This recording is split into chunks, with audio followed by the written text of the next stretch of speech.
एक तरफ पीएम मोदी तेल संकट को लेकर देश को आश्वस्त कर रहे हैं और दूसरी तरफ हिमाचल में कांग्रेस सरकार कुछ और ही खेल खेल रही है। केंद्र सरकार ने अभी तक तेल की कीमतों में कोई बढ़ोतरी नहीं की है।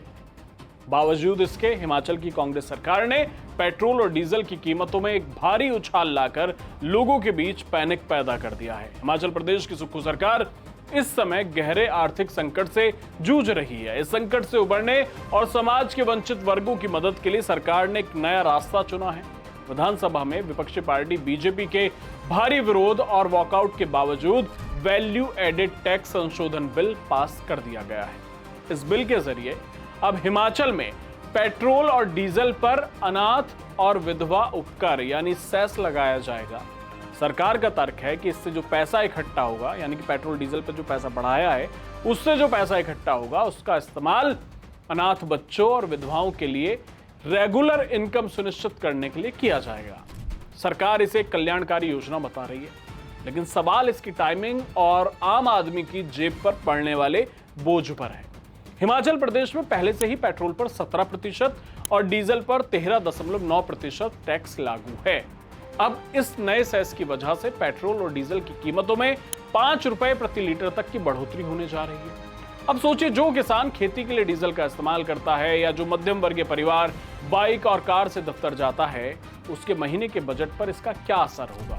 हैरानी की बात यह है कि यह कोई पहली बढ़ोतरी नहीं है।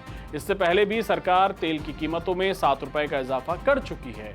यानी कुल मिलाकर पिछले कुछ समय में हिमाचल की जनता पर तेल के दामों का एक बड़ा बोझ लाद दिया गया है। ऐसे में सवाल उठना लाजमी है कि क्या कल्याणकारी योजनाओं का बोझ सिर्फ तेल उपभोक्ताओं पर ही डाला जाना चाहिए।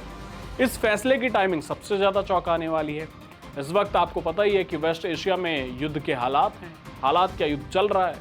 ग्लोबल मार्केट में कच्चे तेल की सप्लाई चेन प्रभावित हुई है। दुनिया भर में तेल का संकट मंडरा रहा है और भारत में भी आपूर्ति की रफ्तार धीमी हुई है। ऐसे नाजुक समय में जब कच्चा तेल कभी भी महंगा हो सकता है, राज्य सरकार द्वारा खुद से 5 रुपए का अतिरिक्त बोझ डालना आग में घी डालने जैसा है। एक्सपर्ट्स का मानना है कि अगर वैश्विक स्तर पर दाम बढ़े तो हिमाचल में पेट्रोल डीजल की कीमतें बेकाबू हो सकती हैं, जिससे माल ढुलाई महंगी होगी और आखिर में हर चीज के दाम बढ़ जाएंगे। लोकसभा में पीएम मोदी ने साफ कहा कि तेल संकट के दौरान पैनिक क्रिएट करने की जगह हमें धैर्य रखना चाहिए ताकि बाजार स्थिर रहे। लेकिन हिमाचल में कांग्रेस सरकार जनता में डर और असुरक्षा का माहौल बना रही है। विपक्षी पार्टी बीजेपी का कहना है कि एक तरफ लोग गैस की कालाबाजारी से त्रस्त हैं और दूसरी तरफ तेल के दाम बढ़ाकर सरकार ने रही सही कसर पूरी कर दी है। हिमाचल प्रदेश पहले ही कर्ज के बोझ तले दबा है। ऐसे में सरकार के लिए राजस्व जुटाना जरूरी है, इसमें कोई शक नहीं। लेकिन क्या ये बोझ सीधे जनता की थाली और परिवहन पर पड़ना चाहिए? क्योंकि एक तरफ आपके किए लोक लुभावन वादे हैं और दूसरी तरफ सेस का ये प्रहार। क्या अब हिमाचल की जनता कांग्रेस को चुनकर खुद को ठगा हुआ महसूस कर रही है? कमेंट में बताएं। धन्यवाद।